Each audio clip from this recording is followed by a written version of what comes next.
Bonjour les amis. Alors aujourd'hui je ne suis pas sur le chantier et je ne suis pas retourné sur le chantier depuis que je suis rentré de vacances en fait. Je prolonge un petit peu mes vacances on va dire. Parce que comme vous le savez, pour ceux qui me suivent, je construis une maison par moi-même et j'en suis arrivé à l'étape de la toiture. J'ai mis en place la charpente avant de partir en vacances et maintenant donc il va falloir que je finalise cette toiture et donc il va falloir que je mette en place les tuiles avec évidemment tout ce qui va avec en dessous, c'est-à-dire l'écran sous toiture, les lithos, les contre-lithos, etc., les gouttières aussi. Et voilà, donc à l'issue de cette étape, la maison sera donc dite hors d'eau, c'est-à-dire qu'elle sera abritée de la pluie. Voilà. Euh, alors, ceci dit, je ne suis pas retourné sur le chantier. Et là, actuellement, je ne suis pas sur le chantier pour la bonne et simple raison que la météo est vraiment affreuse en ce moment. Il fait un temps vraiment très moche pour travailler sur un toit, surtout quand on n'est pas un professionnel comme c'est mon cas.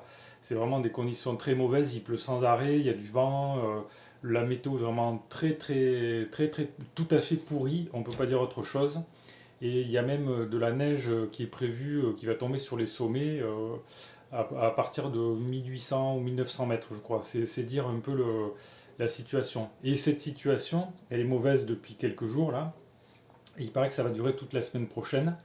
Alors donc c'est pas l'idéal. La fenêtre météo, elle n'est pas du tout adaptée pour la construction, pour la mise en place de tuiles et pour la finition d'une toiture. Et dans un sens, c'est embêtant, mais dans l'autre sens, ça m'arrange d'une certaine manière parce que pour moi, c'est une étape qui est nouvelle, hein. Je ne suis pas professionnel, je ne l'ai jamais fait. Donc, c'est un peu, comment dirais-je, je vais découvrir de nouvelles manières de travailler. Et je reconnais que je procrastine un petit peu, c'est-à-dire que je recule un petit peu le moment où il va falloir que je me lance. Et puis, pourtant, ce moment-là, il va bien arriver un moment ou un autre. Alors, si je procrastine, euh, par rapport à l'action elle-même, à la construction du toit, je fais pas rien quand même parce que je profite de ce temps mort en fait pour, on va dire, pour réviser toutes les techniques sur la construction d'une toiture. Et Dieu sait s'il y a de nombreux détails à prendre en considération avant de se lancer quand on veut faire poser des tuiles. Alors ce que j'ai fait, j'ai consulté de multiples sources de documentation sur Internet. La documentation, elle est vraiment exceptionnelle. On trouve énormément de choses sur plein d'aspects différents. C'est vraiment extrêmement intéressant. Alors il y a de tout, hein. Il y a des amateurs qui présentent leur travail, mais il y a aussi des professionnels. Et c'est très intéressant toute cette variété d'informations là, parce que ça permet de découvrir des manières de travailler, des manières de procéder, des manières de faire qui sont pas, qui sont très différentes, mais qui sont pas forcément incompatibles d'ailleurs les unes avec les autres. Et ce que je veux dire par là, c'est qu'il n'y a pas une seule manière de travailler, quoi. Je pense qu'il y a plusieurs méthodologies, il y a plusieurs pratiques, plusieurs manières de faire, et qui peuvent permettre d'aboutir à un résultat tout à fait acceptable, hein, qui soit conforme aux réglementations préconisées par les DTU. Voilà, alors ce que j'ai fait en particulier pour ces révisions, on va dire, pour ce travail préparatoire, j'ai commencé en particulier par regarder la documentation fournie par le fournisseur de mes tuiles, puisque j'ai choisi de mettre en place des tuiles dites à emboîtement, donc grand moule, faiblement galbées et à relief. Il s'agit de tuiles de PV10 Huguenot de la marque Ediliance. Ce sont des tuiles donc en terre cuite traditionnelles qui sont donc alors le pureau variable. Le PV ça veut dire pureau variable. Le pureau en fait c'est la partie visible de la tuile. C'est ce qu'on voit en fait quand la tuile est posée sur le toit. Par opposition donc à la partie qui va être cachée, puisque ce sont des tuiles qui sont destinées à être emboîtées les unes dans les autres. Alors, déjà, la documentation fournie par le fabricant, c'est très important de la prendre en considération, parce que le fabricant, c'est lui qui est le mieux placé pour dire comment on s'y prend pour poser le matériel qu'il fournit. au public. Donc ça, c'est extrêmement important de le regarder en détail. Alors par exemple ici, il y a une chose que j'ai découverte qui fera peut-être, ça fera peut-être s'ouvrir les couvreurs professionnels, mais euh, les tuiles comme ça, on peut les poser à joint droit ou joint croisé. Qu'est-ce que ça veut dire? Ça veut dire que on peut aligner les tuiles comme ça sur une ligne droite, ou alors on peut les croiser, c'est-à-dire que par exemple ici, comme vous pouvez voir sur ce petit schéma là, elles sont croisées, c'est-à-dire on a alterné. On a ici un joint sur cette rangée, un joint ici, et sur la rangée du dessus, le joint il est croisé, il se trouve au-dessus. Vous voyez, en fait, les joints ils ne sont pas parallèles. Alors, est-ce que c'est important ou pas ça? Oui, c'est important, parce que en fait, les tuiles, donc elles sont prévues, comme vous pouvez voir ici, là, il y a un petit chenal ici sur le côté, là, dans lequel, alors, quand il va pleuvoir, la pluie, elle va venir se mettre, donc, de faibles quantités de pluie vont tomber dans cet interstice, et si on fait un chenal comme ça, tout droit, avec le temps, ce petit chenal, il peut se finir par s'obstruer, il peut y avoir des saletés qui s'y mettent, de la mousse, etc. Et la pluie qui va tomber dans l'interstice, là, s'il est droit, comme ça, s'il est tout droit, joint droit, ça pourra faire déborder l'eau qui pourra éventuellement couler à l'intérieur de la toiture, quoi. Voilà. Donc, en fait, la meilleure solution, me semble-t-il, c'est de faire des joints croisés. Des joints croisés. Alors, le problème pour faire des joints croisés, c'est que on va pas avoir les tuiles qui sont bien alignées, qui sont pas bien en ligne, et donc il va falloir des demi-tuiles. Des demi-tuiles, et ça tombe bien parce que moi, le marchand qui m'a vendu mes tuiles, ces chaussons matériaux là, il a bien fait les choses, il m'a mis des demi-tuiles, c'est-à-dire des demi-tuiles qui vont permettre donc de croiser les tuiles en posant d'un côté. On attaque la rangée par une demi et on finit par une entière. Et je pense qu'on fait la même chose de l'autre côté, quoi. Et donc on aura, en utilisant cette technique, on a des joints croisés et donc on a une pose qui est je pense, de meilleure qualité, meilleure que si jamais on faisait une pose à joint droit. Après, alors le fabricant il dit quoi? Il dit au niveau d'étanchéité, ben merci, heureusement, parce que si les tuiles n'étaient pas étanches, ce serait vraiment un problème. Pose à faible pente. Alors il faut savoir que les tuiles, euh, on peut pas les poser sur des toits, on peut pas les poser n'importe comment. C'est-à-dire qu'il y a des pentes minimales à respecter. Il faut vraiment consulter avant d'acheter des tuiles. Il faut savoir, il faut connaître la pente de votre toit, puisque les tuiles qui vous plaisent, peut-être elles seront pas adaptées à votre toiture.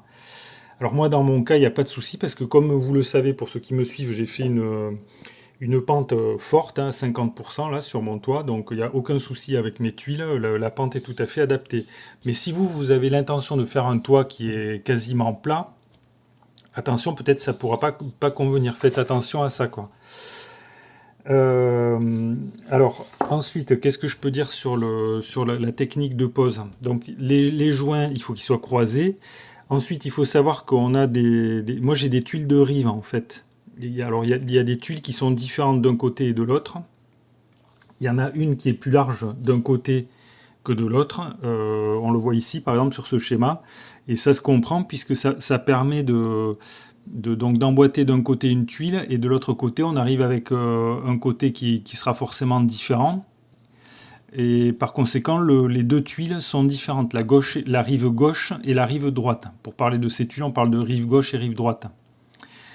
Alors, le fabricant, là, c'est très intéressant, puisqu'il donne toutes les cotes, hein. Il donne la totalité par exemple, au niveau des lithos, le nombre de lithos, la charge, le poids des tuiles, etc. Et puis là, il va vous donner les cotes pour la variation, en fait, entre l'espacement qu'on peut utiliser entre les différentes tuiles sur un plan horizontal. Et vous voyez, il précise ici que si on a des demi-tuiles, il donne la cote ici, 176 si on a une demi-tuile. Et alors ensuite ici c'est pareil, sur le plan vertical, en fait, ils vont vous donner par exemple ici le débordement par rapport à la toiture ici, c'est 80 mm sachant qu'on va avoir dessous ici la gouttière qui va venir s'intercaler et que l'eau elle doit s'écouler au milieu, au centre de la gouttière. Après, vous voyez ici qu'ils ont mis un double litho, puisque la première tuile elle doit être relevée. Et après, on a donc un pureau variable, c'est-à-dire qu'on peut faire varier l'emboîtement des tuiles entre 310 à 376 mm, comme vous pouvez voir. Sauf pour la première. La première tuile, elle va être entière, en fait, forcément, à 350 mm. Dernier point que je peux évoquer, c'est les tuiles faîtières, en fait, ici. Donc, ici, on peut voir que ici, la largeur qu'on doit conserver tout en haut sur le faîte du toit, là, c'est 35 mm de chaque côté, au maximum, puisque la tuile faîtière, en fait, dans mon cas, elle fait la largeur utile, est indiquée ici, c'est 220 mm, pour une hauteur de 80 mm. Donc, vous voyez, ici, il va falloir le litho là, qui soutient la tuile qui se trouve au sommet.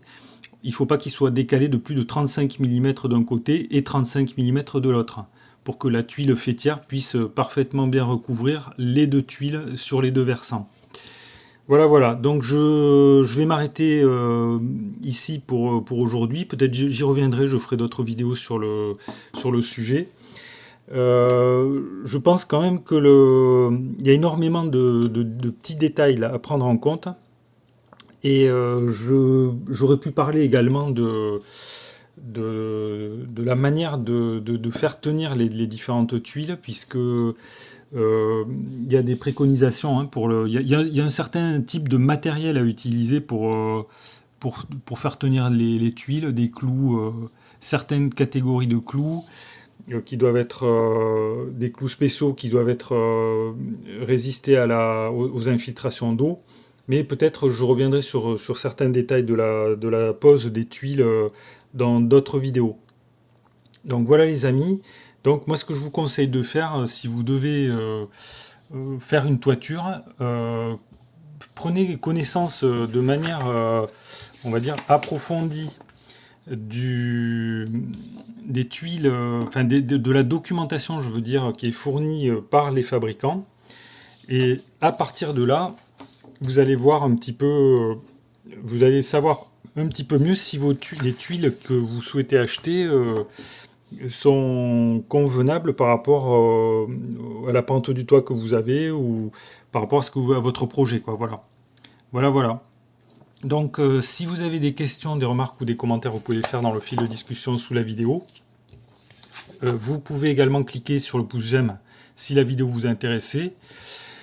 Abonnez-vous à la chaîne si vous ne l'avez pas encore fait, comme ça vous verrez, je vous montrerai un petit peu comment ça tourne, est-ce que je m'en sors ou pas. Je vous cache pas que là je suis un petit peu, comment vous dire, je procrastine comme je l'ai dit tout à l'heure, hein, parce que je recule un peu le moment où il va falloir que je monte sur le toit et que je mette en place tous les lithos et tout le reste. C'est un peu un saut dans l'inconnu pour moi, enfin, disons...